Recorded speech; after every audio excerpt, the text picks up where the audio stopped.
구독, 좋아요 꾹꾹. 여러분 반갑습니다. 말씀 창고의 서현 목사입니다. 오늘도 시청해 주셔서 감사합니다. 여러분의 구독과 좋아요, 알람 설정으로 저의 채널을 응원해 주세요. 항상 함께 해주셔서 감사합니다. 오늘은 데살로니가전서 2장 1절부터 12절 말씀입니다. 오늘 말씀은 바울이 수고하고 애쓰는 이유에 대해서 이야기하고 있습니다. 복음을 전하고 주님의 사랑을 전하고 교회를 세우고 애쓰는 그 일들, 그것이 어떠한 이유에서 그렇게 수고하고 애쓰는지 바울은 오늘 말씀을 통해서 설명하고 있습니다. 오늘 이 말씀을 통해서 우리에게 주시는 하나님의 마음을 함께 묵상해 보기 원합니다. 1절부터 말씀입니다. 형제들이여, 여러분 자신은 우리가 여러분을 방문한 것이 헛되지 않다는 것을 알 것입니다. 여러분도 알다시피 우리가 전에 빌립보에서 고난과 모욕을 당하였으나 많은 반대에 부딪히면서도 우리 하나님 안에서 담대하게 하나님의 복음을 전했습니다. 우리의 권면은 잘못된 생각이나 불순한 동기에서 비롯된 것이 아니며 속임수에서 비롯된 것도 아닙니다. 오히려 우리는 하나님께 인정을 받아 복음 전할 부탁을 받은 사람들로서 말합니다. 이런 사람들을 기쁘게 하려는 것이 아니라 우리의 마음을 살피시는 하나님을 기쁘시게 하려는 것입니다. 여러분도 알다시피 우리는 어느 때든지 아부하는 말을 하거나 탐심의 탈을 쓴 적이 없습니다. 하나님이 증인이 되십니다. 우리는 여러분에게든 다른 사람에게는 영광을 구하지 않았습니다. 우리는 그리스도의 사도로서 권위를 세울 수도 있었습니다. 그러나 우리는 여러분 가운데서 유순한 사람들이 돼 유모가 자기 아이들을 돌보는 것 같이 했습니다. 여러분을 이토록 사랑해 하나님의 복음은 물론 우리의 생명까지도 여러분에게 주기를 기뻐했습니다. 이는 여러분이 우리에게 사랑받는 사람들이 됐기 때문입니다. 형제들이여, 여러분은 우리의 수고와 고생을 기억할 것입니다.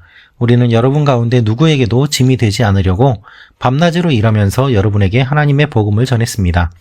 우리가 믿게 된 여러분 가운데서 얼마나 거룩하고 의롭고 흠없이 행했는지 여러분이 증인이며 하나님도 그러하십니다. 여러분도 알다시피 우리는 여러분 한 사람 한 사람을 대할 때 아버지가 자기 자식을 대하듯 여러분을 권면하고 위로하고 당부했습니다. 이는 여러분을 불러 자기의 나라와 영광에 들어가게 하시는 하나님께 합당하게 행하게 하기 위한 것입니다. 여러분, 오늘 말씀을 보면 고난과 반대 속에서 바울이 복음을 전했음을 이야기하고 있습니다. 그는 언제나 고난을 겪었고 또한 반대를 겪었습니다. 하지만 그 가운데서도 그는 사람을 속이기 위해서 복음을 전한 것이 아님을 강조하고 있습니다. 바울이 이렇게 사역한 이유는 바로 사람들을 하나님 나라로 들어가게 하는 것이었습니다. 수고하며 애쓴 것을 여러분이 알고 있습니다. 여러분이 증인입니다. 라고 강조하면서 여러분 한 사람 한 사람이 저를 알고 있지 않습니까? 제가 어떻게 사역했는지 알고 있지 않습니까? 라고 말을 하고 있습니다. 결국 바울은 하나님을 기쁘시게 하는 것이 목적임을 선포하고 있습니다. 1절부터 말씀을 다시 한번 보겠습니다. 형제들이여, 여러분 자신은 우리가 여러분을 방문한 것이 헛되지 않다는 것을 알 것입니다. 항상 복음은 관계 가운데서 이루어집니다. 복음이 관계 가운데서 이루어지기 때문에 바울이 복음을 전하였고 또한 이 복음을 들은 사람들이 있음을 우리는 항상 기억해야만 합니다. 어떤 사람은 복음을 거부하였지만 어떤 사람들은 복음을 받아들였습니다. 바울은 복음을 받아들인 사람들에게 이렇게 이야기하고 있는 것입니다. 그들은 형제 자매이기 때문입니다. 여러분도 알다시피 우리가 전에 빌립보에서 고난과 모욕을 당했으나 많은 반대에 부딪히면서도 우리 하나님 안에서 담대하게 하나님의 복음을 전했습니다. 여러분, 오늘 2절 말씀을 보면 바울이 고난과 모욕을 당했다고 이야기하고 있습니다. 그것도 빌립보에서 말입니다. 바울은 복음을 전하면서 항상 고난을 겪었습니다. 그런데 많은 반대에 부딪히면서도 우리 하나님 안에서 담대하게 복음을 전했다고 이야기를 하는데 전에 고난을 당했다라고 이야기하고 있는데요. 먼저 고난을 받았다라는 표현이 원어에 등장합니다.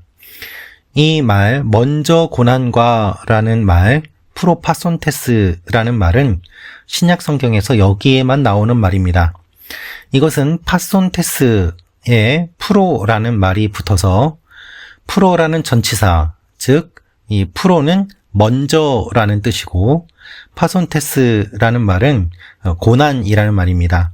그래서 이 말이 합쳐져서 먼저 고난을 받았다라는 의미로 신약 성경에서는 여기에만 기록된 표현인 것이죠.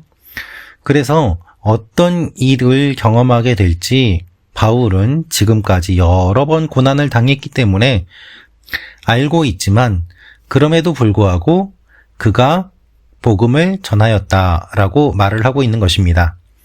휘브리조라는 말은 모욕당하다, 학대당하다라는 뜻입니다.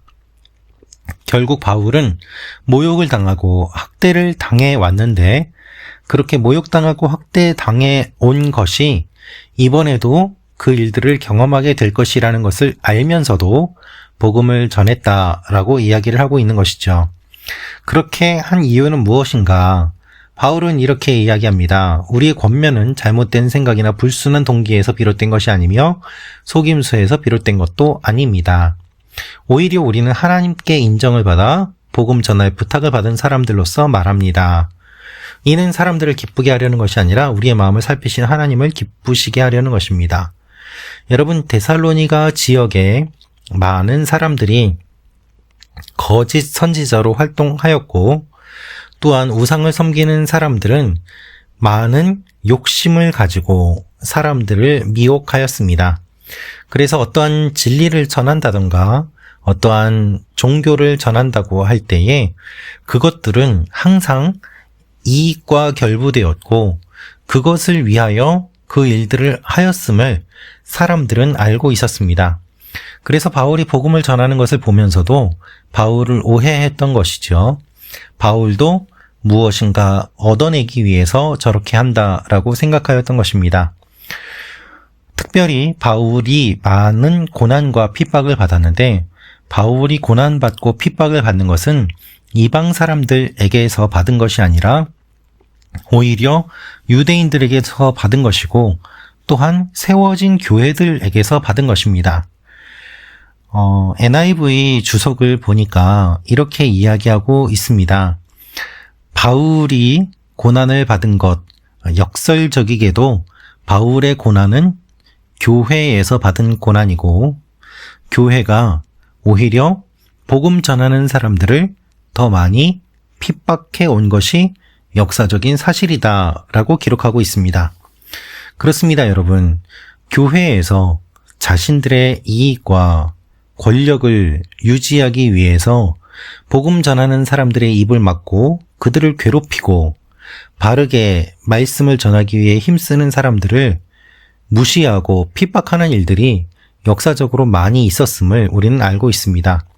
부끄럽지만 그것이 현실입니다. 바울이 이와 같은 일들을 경험하였습니다. 그 이후로도 계속해서 이런 일들이 일어났던 것이죠. 그러나 그럼에도 불구하고 우리가 힘쓸 수 있는 이유, 복음을 전할 수 있는 이유, 사역할 수 있는 이유는 무엇인가 하면 하나님을 기쁘시게 하기 위해서 이 일들을 한다는 것입니다. 사람들을 기쁘게 하려는 것이 아니라 마음을 살피시는 하나님을 기쁘시게 하려는 것, 그것이 진정한 동기임을 바울은 이야기하고 있는 것이죠. 사랑하는 말씀 창고 가족 여러분, 슬프지만 교회 안에서 사역하는 사역자들 가운데 사람들을 기쁘게 하려는 사역자들이 있습니다. 그들도 처음에는 순수한 마음을 가지고 사역을 하였을 것입니다.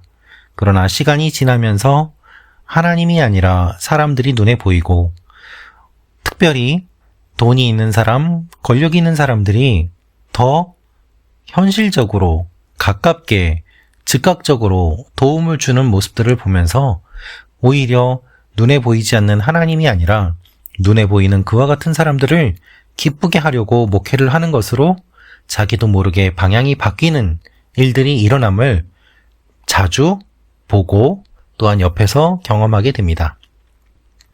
그래서 우리는 항상 하나님을 기쁘시게 하도록 힘써야만 하는 것이죠. 여러분, 사람을 기쁘게 하기 위해 사역을 해서는 안 됩니다. 교회의 몇몇 사람들, 교회의 임직자들, 교회의 장로님들, 그와 같은 사람들을 기쁘게 하는 것이 목적이 아니라 하나님을 기쁘시게 하는 것이 목적이 되어야만 합니다. 물론 하나님을 기쁘시게 함으로 인하여서 사람들이 기쁨을 누리는 것은 아름다운 일이고 당연한 것이죠. 그러나 하나님을 슬프게 하면서 사람들을 기쁘게 하기 위해서 사역을 한다면 그것은 잘못된 것입니다. 4절의 원어 말씀을 보면 하나님께서 마음을 보시는 분임을 분명하게 이야기하고 있습니다. 하나님이 면밀하게 보고 계신다는 것이죠. 복음을 전하는 가운데 하나님께 마음을 검증받는 일은 필수적입니다. 여러분, 하나님이 우리를 보고 계십니다. 어떻게 보고 계실까요? 하나님은 안 믿는 사람들의 눈을 통해서 보고 계십니다. 하나님은 작은 사람들을 통해서 보고 계십니다. 하나님은 뜻밖의 사람들을 통해서 보고 계십니다. 그래서 과부와 고아와 세상에서 멸시받는 사람들에게 힘쓰며 잘 할 때 하나님께서 그들을 통해서 우리를 보시기 때문에 우리의 모든 것들이 드러나게 되는 것이죠. 여러분도 알다시피 우리는 어느 때든지 아부하는 말을 하거나 탐심의 탈을 쓴 적이 없습니다. 하나님이 증인이 되십니다. 여러분, 아부하는 말을 하지 않았기 때문에, 탐심의 탈을 쓰지 않았기 때문에 바울이 고난을 받았습니다. 오해를 받았습니다. 돌에 맞기도 하였습니다.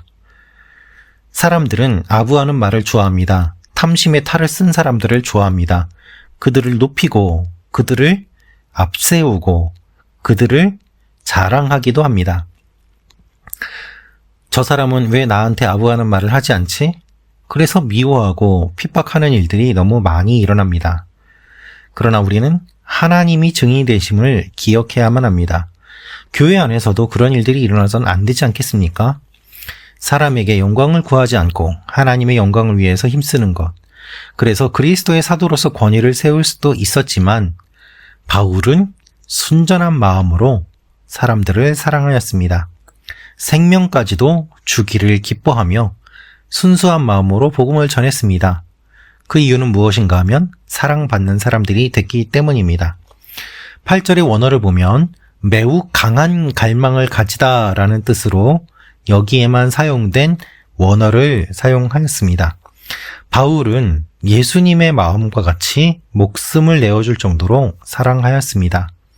그래서 수고하고 애쓴 것입니다. 짐이 되지 않으려고 밤낮으로 일하면서 하나님의 복음을 전하였던 것이죠. 그것을 여러분도 알고 하나님이 아신다고 말씀하고 있습니다. 사랑하는 말씀 창고 가족 여러분, 우리의 사역의 목적과 이유, 그것은 무엇인가? 바로 사람들을 하나님의 영광을 바라보게 하기 위해서, 하나님의 이름을 위해서, 하나님께 합당하게 행하기 위해서 모든 일들을 하는 것입니다. 여러분의 삶의 모든 일들, 그리고 교회에서 이루어지는 모든 일들, 그것이 사랑으로 이루어지는 일들이 되기를 원합니다. 여러분의 삶 가운데 하나님의 사랑이 함께 하시고 또한 순전한 마음으로 교회의 모든 사역들이 이루어지는 일들이 일어나기를 기도합니다. 기도하겠습니다. 살아계신 아버지 하나님, 우리 섬기는 교회들이 사역하는 모든 것들이 사랑을 바탕으로 이루어지게 하여 주옵소서. 하나님의 영광을 나타내게 하시고 하나님의 일들을 드러내게 하는 하나님의 백성들이 되게 하여 주옵소서. 예수님의 이름으로 기도합니다. 아멘.